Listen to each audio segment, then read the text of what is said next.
Que se passerait-il si vous consommiez seulement 1200 calories par jour? Vous perdriez énormément de poids et vous seriez donc une version plus mince de vous-même. Et tout irait bien, n'est-ce pas? D'ailleurs, en seulement 4 jours en consommant 1114 calories, les participants de cette étude ont perdu 1,4 kg. Mais ceux qui ont consommé 1462 calories ont aussi perdu. Et même plus, ils ont perdu 1,5 kg. C'est bizarre, non? Nous pourrions croire que ceux qui mangent moins perdraient plus de poids et non pas moins, n'est-ce pas? Car sinon, pourquoi dépenseriez-vous toute votre motivation et énergie à manger moins si manger plus donne plus de résultats? Venez donc avec moi et allons explorer ce qui se passe dans notre corps quand nous consommons seulement 1200 calories par jour. Est-ce que cela vaut le coup ou est-ce qu'il y a un moyen de manger plus et perdre plus de poids? Si vous avez déjà essayé des régimes où vous avez perdu du poids et tout repris et que vous avez remarqué que maintenant c'est plus difficile pour vous de perdre du poids, vous allez adorer cette vidéo. Je vous invite donc à me laisser votre pouce en l'air car cela me motive énormément et commençons tout de suite.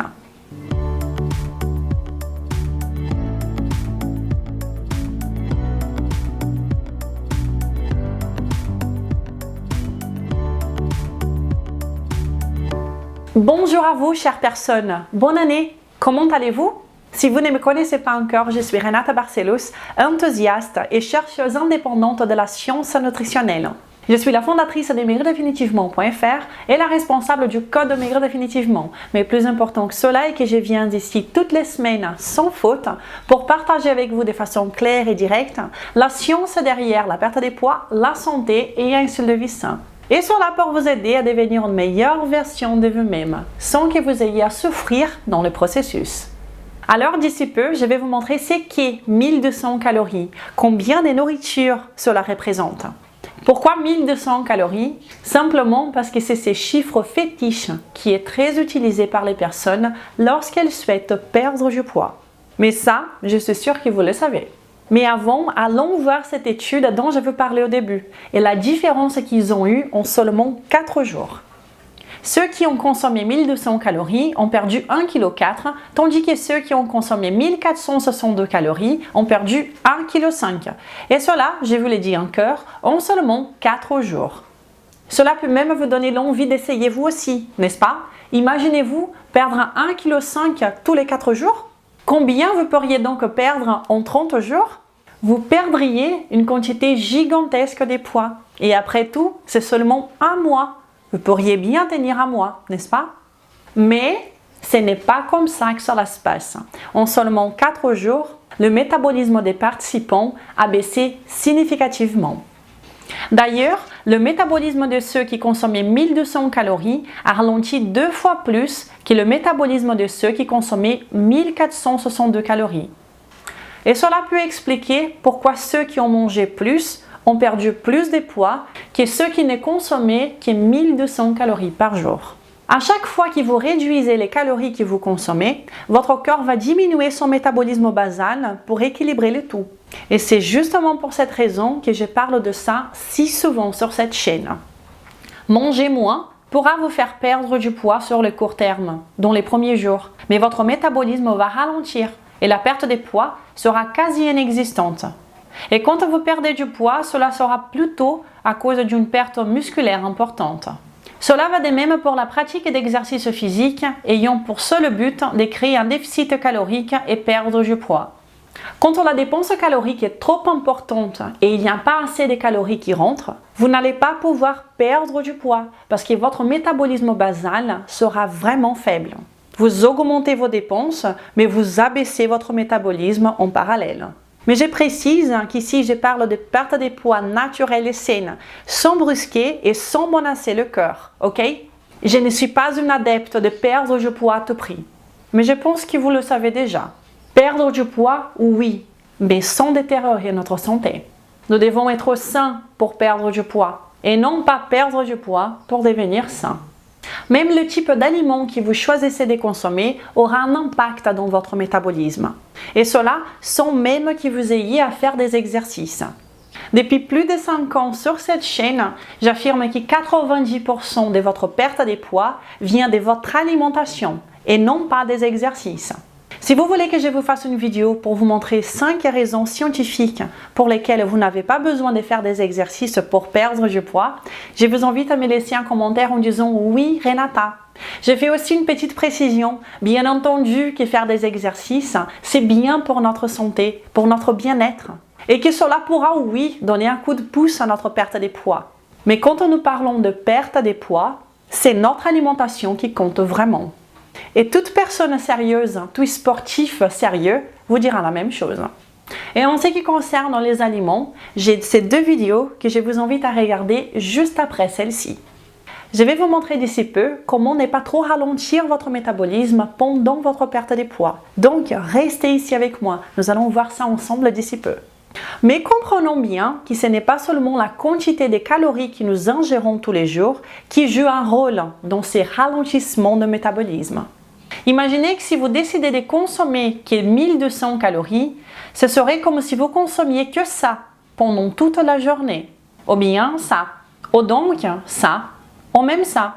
Vous pouvez peut-être commencer à ajouter des végétaux dans votre alimentation, mais en faisant attention de ne pas trop abuser des vinaigrettes, des sauces, des fromages, car cela ajoute énormément de calories à votre repas. 1200 calories n'est pas beaucoup, encore moins pendant toute une journée.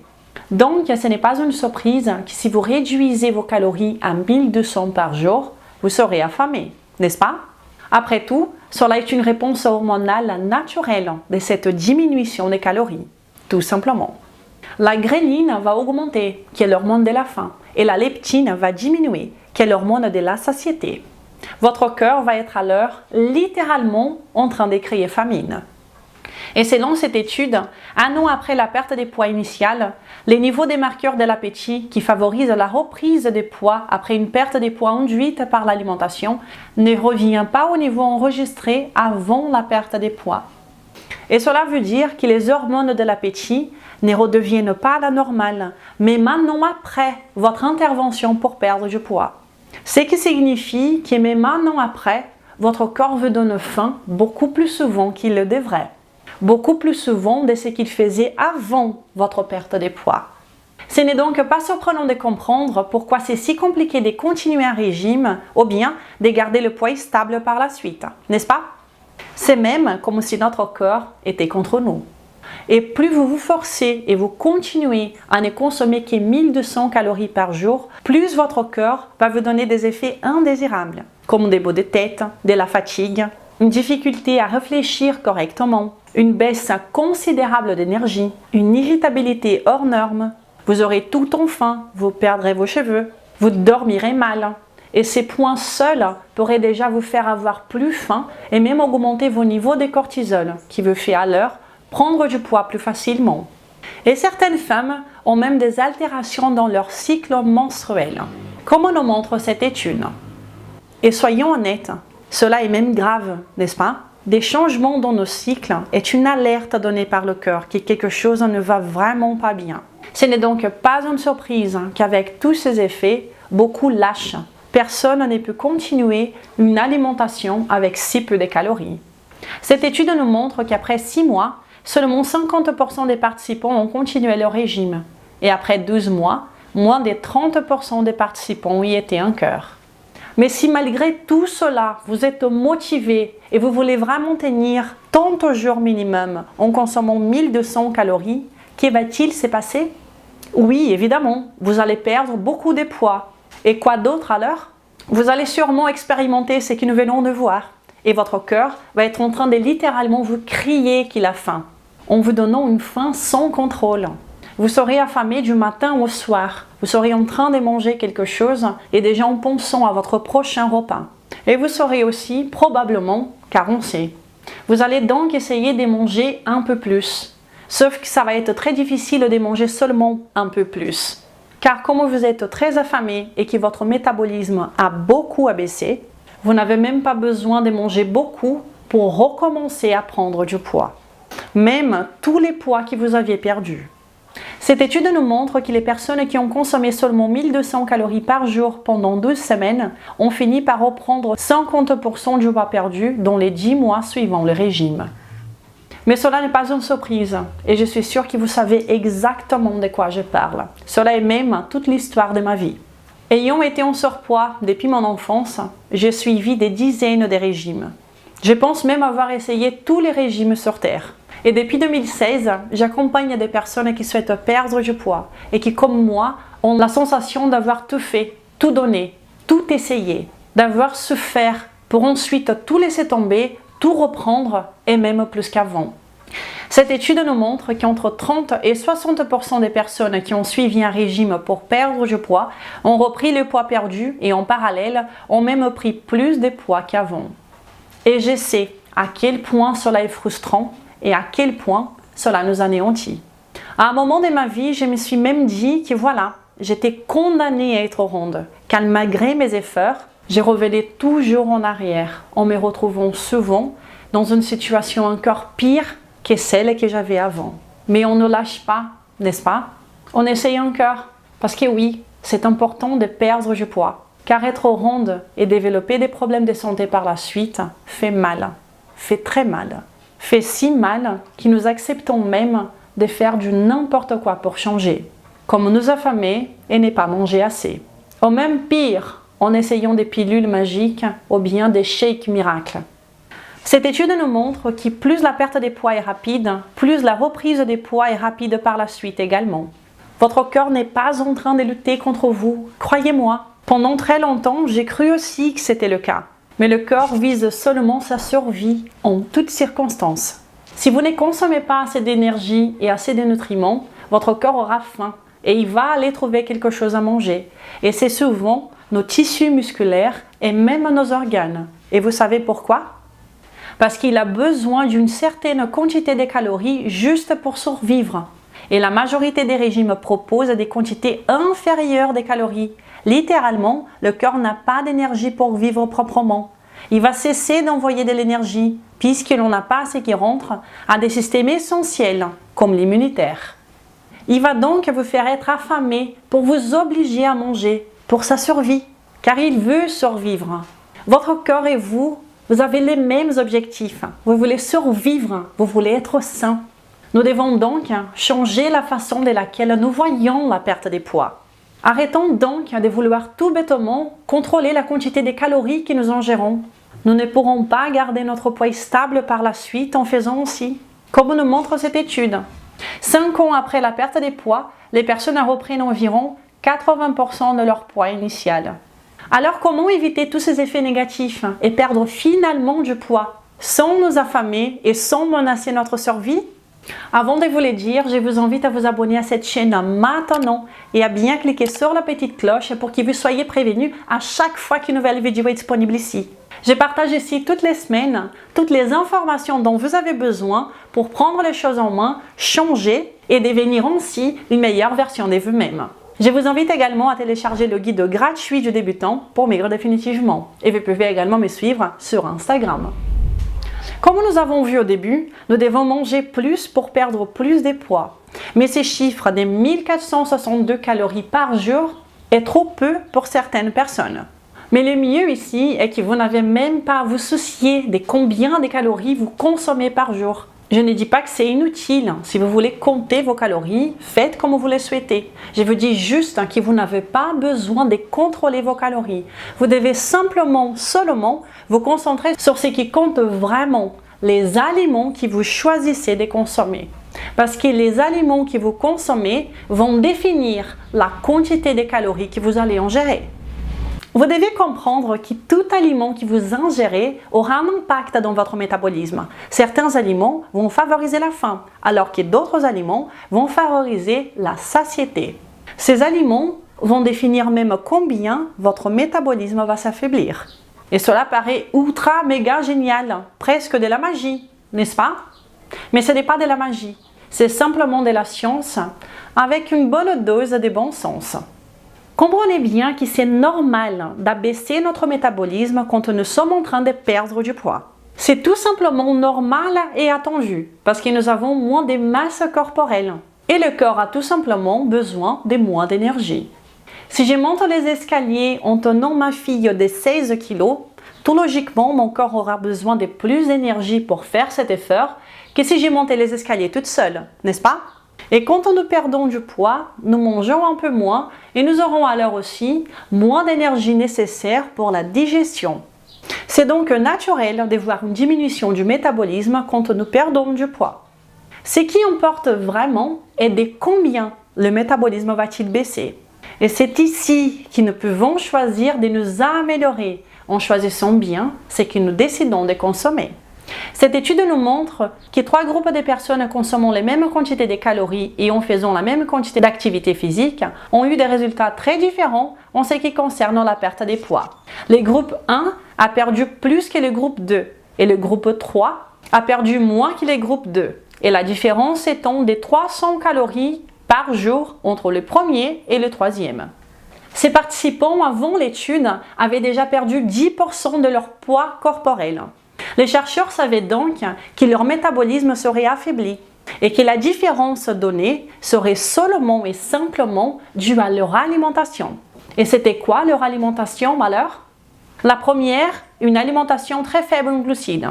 La deuxième, une alimentation avec index glycémique bas. Et la troisième, une alimentation faible en gras. Devrions donc nous conclure qu'une alimentation très faible en glucides est la meilleure pour la perte des poids? Oui et non. Je n'irai pas jusque-là, parce qu'une alimentation faible en glucides n'est pas quelque chose qui convient à tout le monde. Plus important que considérer simplement les quantités de macronutriments ingérés, nous devrions aller au-delà. Nous devrions voir les choses comme elles doivent être vues. Nous devons nous concentrer sur ce qui compte vraiment, la qualité de chaque aliment, et non pas seulement la quantité de chaque macronutriment. Les 3 macronutriments ont leur place et importance dans notre alimentation. Et je crois fortement que nous n'avons pas besoin de complètement supprimer ou bien de beaucoup abaisser l'ingestion d'un ou d'autres macronutriments. La quantité de protéines ingérées, le type de gras consommé sont, à mon avis, aussi importants que simplement diminuer la consommation de glucides. Nous devrions donc nous concentrer sur ce qui compte vraiment, sur le fait de consommer la plupart du temps des vrais aliments. Et cela, oui, des protéines, des glucides, des lipides, des qualités, des aliments non transformés, non raffinés, tout en vous donnant aussi l'opportunité d'être flexible 1 ou 2 fois par semaine et avoir de la patience, comme je veux parler dans la vidéo de la semaine dernière. Nous ne pouvons pas perdre tous les poids que nous avons en trop en faisant des interventions exagérées, en consommant trop peu de calories, en voulant changer toute notre vie, tous nos problèmes de santé et surpoids en seulement 30 jours ou bien en 2 mois. Nous devrions voir les choses à long terme. Nous devrions cultiver en nous de la patience, de la bienveillance. Que nous ayons de la force de continuer de l'avant. Car nous savons que nous sommes en train de tout miser sur ce qui compte vraiment, sur notre santé, sur notre survie, en donnant à notre cœur le plein de vrais aliments et des micronutriments essentiels. Et quand vous comprenez cela, quand vous changez la qualité de votre alimentation, vous avez des résultats incroyables, comme celui qui nous a été laissé cette semaine. Je suis passée de 84 kg à 65 pour 1,72 m et d'une taille 42, souvent trop juste et donc souvent 44. Et maintenant, même les 38 me vont parfaitement bien. J'ai même passé quelques trucs en 36. Bref, mon alimentation aujourd'hui est gérée, me procure du plaisir, est un réflexe, un mode de vie. Encore et toujours un immense merci à Renata. Un grand bravo à toi Cécile pour ces sacrés changements. Je suis extrêmement contente de voir ces changements. Si vous aussi vous voulez prendre les choses en main et changer comme a fait Cécile, je vous invite à venir connaître mon programme de perte de poids qui s'appelle Code Maigrir Définitivement. Ce programme de perte de poids est 100% basé sur la science et divisé en 3 phases où vous comprendrez comment ça se passe la perte de poids en sachant quoi faire et comment faire. Vous aurez également accès à plus de 20 heures de cours sur le fonctionnement de votre cerveau et comment il peut vous aider à changer de façon définitive.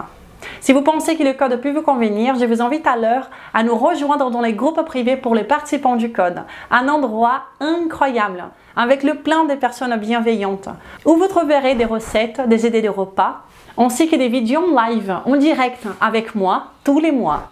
Sinon, vous pouvez tout simplement profiter de tous ces contenus gratuits que j'ai partagés ici depuis plus de 5 ans. Et vous, combien de fois avez-vous essayé des choses folles pour perdre du poids? Comment cela se passe depuis? Est-ce que vous avez réussi à trouver quelque chose qui vous convienne vraiment? N'hésitez pas à me laisser votre commentaire pour partager votre vécu, mais aussi pour me dire un bonjour. À chaque fois que vous interagissez avec mon contenu, vous m'aidez énormément à faire passer le message que je partage ici toutes les semaines.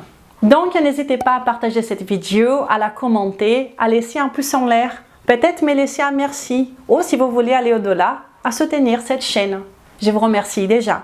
Donc, mes chères personnes saines, je vous embrasse fort et je vous souhaite une belle journée. Nous nous verrons la semaine prochaine. Ciao!